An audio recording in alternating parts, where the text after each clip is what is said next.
Risks to individuals for violations of AML laws. Violations of anti-money laundering (AML) laws expose individuals to significant legal, financial, and professional consequences. Regulators increasingly emphasize individual accountability, recognizing that compliance failures often result from decisions or omissions by employees, managers, and executives rather than institutions alone. AML officers, compliance personnel, senior managers, and directors can face civil penalties, criminal prosecution, personal fines, employment termination, and reputational damage when they fail to implement effective controls, investigate suspicious activity, or report required transactions. Regulatory authorities expect individuals to act proactively, escalate concerns, and prevent willful blindness. The CAMS framework highlights that personal responsibility is a fundamental element of modern AML compliance programs. Individual Accountability Model.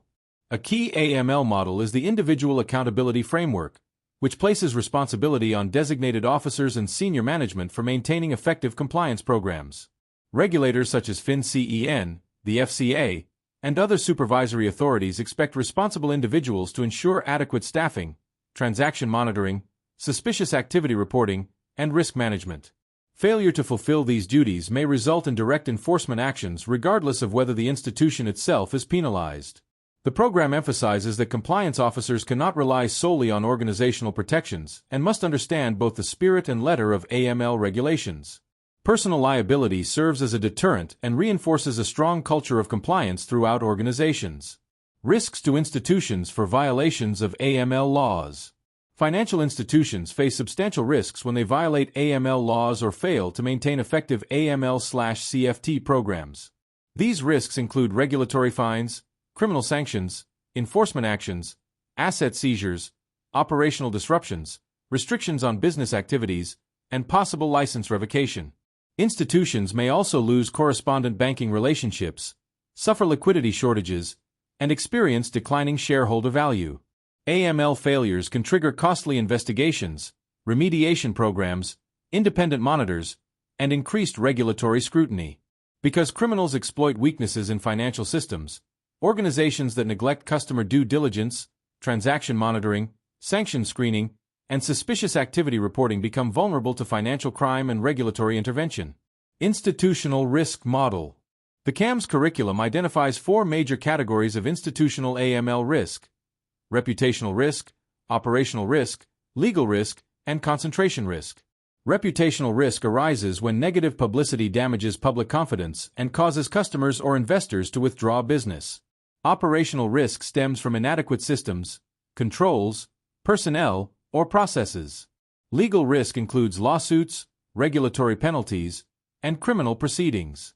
Concentration risk occurs when institutions become overly dependent on high-risk customers, industries, or geographic regions. Effective AML programs mitigate these risks through risk-based controls, customer due diligence, CDD, enhanced due diligence, EDD, transaction monitoring, and governance oversight. This model provides a practical framework for evaluating AML vulnerabilities across an enterprise. Economic consequences of money laundering.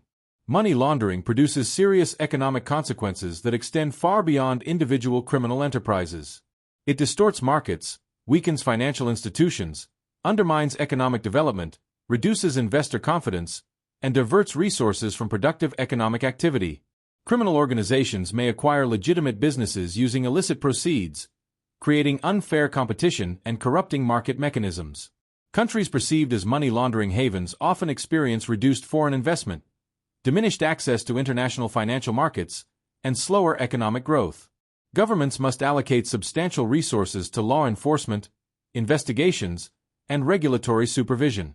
Rebuilding damaged financial reputations requires significant effort and expense, making prevention far more effective than remediation. Social consequences of money laundering.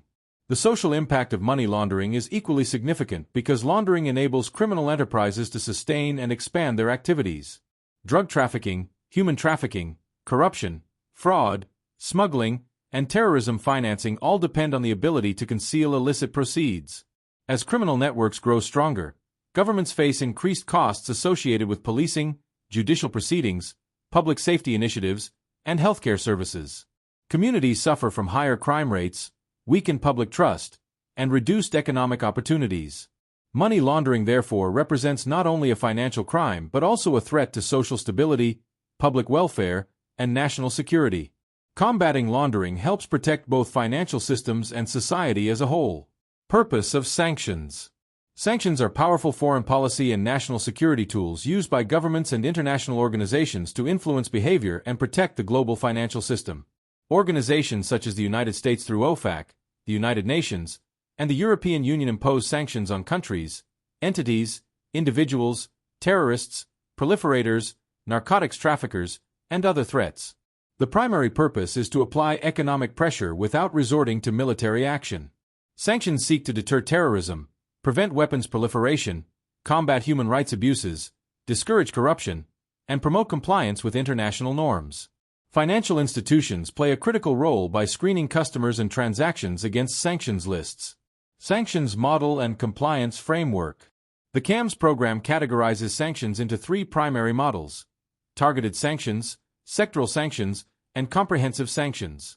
Targeted sanctions focus on specific individuals, entities, or groups and often involve asset freezes and travel restrictions. Sectoral sanctions restrict selected economic sectors to limit future growth and access to capital. Comprehensive sanctions broadly prohibit trade, financial transactions, and economic dealings with a designated jurisdiction. Financial institutions must implement sanction screening, customer due diligence, transaction monitoring, and escalation procedures to identify prohibited activity. Failure to comply may result in severe civil and criminal penalties. Effective sanctions compliance is therefore an essential component of a robust AML/CFT framework.